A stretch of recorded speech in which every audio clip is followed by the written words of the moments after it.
Hey guys, welcome to the Liberal Hive Mind, a channel solely focused on exposing the abundant hypocrisy of the left. So that right there obviously has been the channel's slogan for a very long time. At one point I retired the slogan, frankly just because I was tired of saying it. That's been the slogan, and the slogan says that this channel is solely focused on exposing the abundant hypocrisy of the left. But it's not the only thing we do here. Of course we expose the hypocrisy, but we also put a great emphasis on showing you the information and the news that the mainstream leftist media refuses to show you. Someone has to do it, someone has to counteract the narrative. And that right there is exactly what we're doing today. We're mixing up those two concepts. First off, let me show you guys the news dropping that the mainstream media desperately doesn't want you to see. And then of course, let's expose mainstream media hypocrisy and corruption. We've got some stuff to get into, so let's roll the tape. All right, folks, so you guys have been seeing everything the left's been trying to push out there. They're in full-on desperation mode, full-on damage control mode. Immediately as all their violent rhetoric started to backfire on them, they tried spinning the story. Every leftist and their mother all over Twitter announcing very confidently that the shooter was in fact a registered Republican. How could it possibly be an example of left-wing violence? Some people even promoting a story that one of his classmates supposedly stated that he was a Trump supporter and a clear Republican, but as it turned out, the individual student who made that report apparently never had a class with him and never interacted with him, considering that student was 2 grades ahead of him. They've been trying desperately to paint the shooter as a young conservative extremist, but I guess that narrative falls apart today as Fox News reports this. Former classmate recalls Trump shooter grilling him over support for former POTUS. Quote, did not like politicians. Take a look at this. I brought up the fact that I'm Hispanic and, I'm for Trump. And he said, well, you're Hispanic, so shouldn't you hate Trump? And I was like, no, he's great. He's a great president. And he called me stupid, or insinuated that I was stupid. He's like, well, that's kind of stupid. If he was a know-it-all.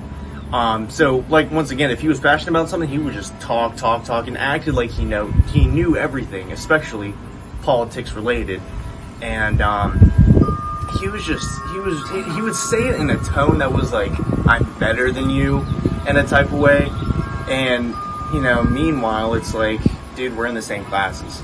You know what I mean? We're talking about the same stuff here, and whenever it comes to politics, at the end of the day, I can agree, you can disagree, I can disagree. We're not even know nothing about it. At that point, it doesn't matter. At that point, it's, we're just starting to figure out who we like and all. But yeah, he was real smug and arrogant whenever he was talking, and whether that was his way to try to make friends or be funny, I don't know, but it got under my skin a lot. That's the clip that the media doesn't want you to see. Now, can we take this one classmate's testimony as an absolute matter of fact? Of course not. But the whole point is that the media took a totally non-credible, bogus story from someone at the same school who never even shared a class with the individual, and they all ran with it. Of course, in an effort to save their own behinds and downplay the whole event, they always display their eagerness to twist the story to selectively pick whatever information helps them build up their totally dishonest, precious narrative. The fact is, we simply cannot draw a conclusion. Am I leaning towards the fact that the individual who shot at Trump is a Trump hater? Yeah, seems rather logical now, doesn't it? But I'm not going to sit here and make that statement absolutely, of course not, and I'm certainly not going to selectively represent information in order to promote whatever it is that I feel or whatever it is that I want to see as the outcome of whatever the news event is. But that, of course, is exactly what the media does. It's not exactly a mystery what their intentions are. They make their corrupt intentions abundantly clear. Here's the perfect, most recent example. In fact, it's so recent that it's literally related to the Trump shooting. We all remember all those headlines that dropped immediately after the incident occurred.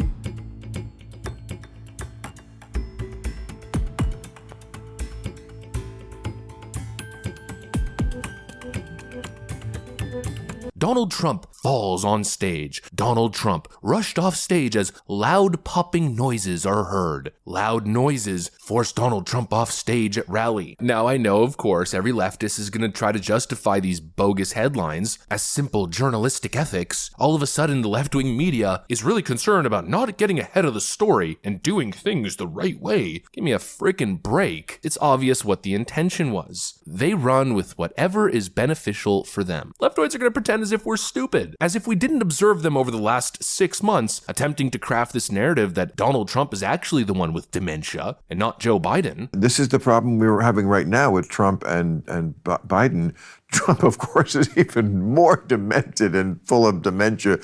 Trump is more dementia than Biden? Yes. While the press, and for some reason they don't, there are healthcare professionals who think that Trump has dementia, that his thoughts do not go together. And then CNN runs with the headline that Donald Trump falls on stage? Give me a freaking break. We know exactly what they were up to. And it's going to be even more clear what they were up to when I show you the third story for this video. But first, I got to show you guys this epic Savannah Hernandez clip. I'm sure you guys all know who Savannah Hernandez is. And if you don't, well, what are you doing with your life? Anyways, here she is trying to get answers on the left-wing media headlines that followed the shooting. Excuse me, Kristen, I have a question. NBC reported that when Trump was assassinated, attempted assassination, it was popping noises that was initially reported. Would you like to respond to that? No? Yep.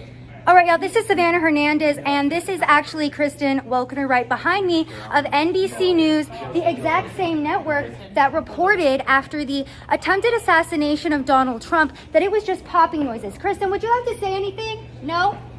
Would anybody, a part of NBC, like to say anything about your faulty reporting? Not at all? Okay. So that's your mainstream media, ladies and gentlemen. And we have CNN here, we have MSNBC, we have NBC. So this week, I'm really going to try to ask all of these media members what their response is to their networks and this faulty reporting.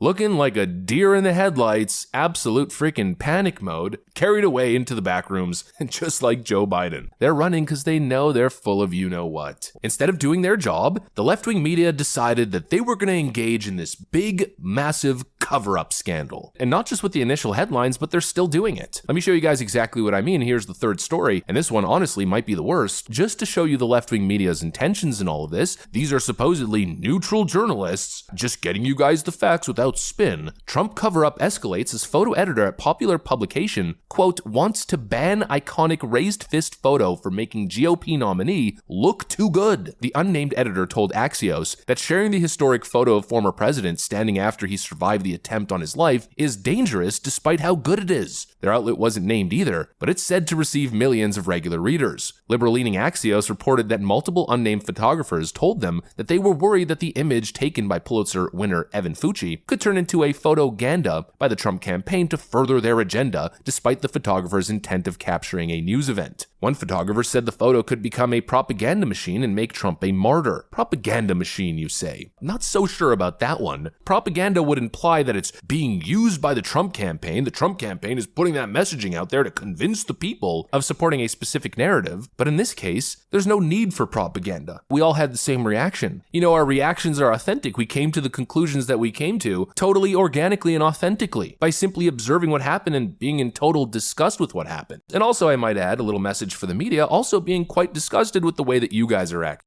Trump's engaging in propaganda with this photo. No, you are engaging in propaganda by attempting to censor and hide history because it benefits the opposite political aisle. Photoganda. The Trump campaign is going to take the photo, which was supposed to be coverage of a news event, and they're going to turn it into propaganda. No, I'm pretty sure they're just going to use the photo because it's a part of American history, and it's literally just visual representation of what happened on the day of during one of the most significant times in American history. What a load of crap. But once again, it's the left-wing media proving to the world just how totally dishonest, malicious, and repugnant they truly are. They want to censor the photo because it's too good for Trump. Apparently that's journalism in 2024, where mainstream media outlets essentially just say it out loud. I mean, they spill the beans that they're essentially propagandists in the pocket for the DNC establishment. They want to cover it up. They want to dilute the story. They want to hide important information and hide the photos that don't benefit them politically. It's obvious what they're doing. All you gotta do is pay attention. Anyways, that's the information the media doesn't want you to know about, and that's more of that exposing the abundant hypocrisy of the left that you and I so thoroughly enjoy. That's the video. Hopefully you enjoyed it. If you did, make sure to leave a like and possibly subscribe. Thanks for watching, and I'll see you on the next one.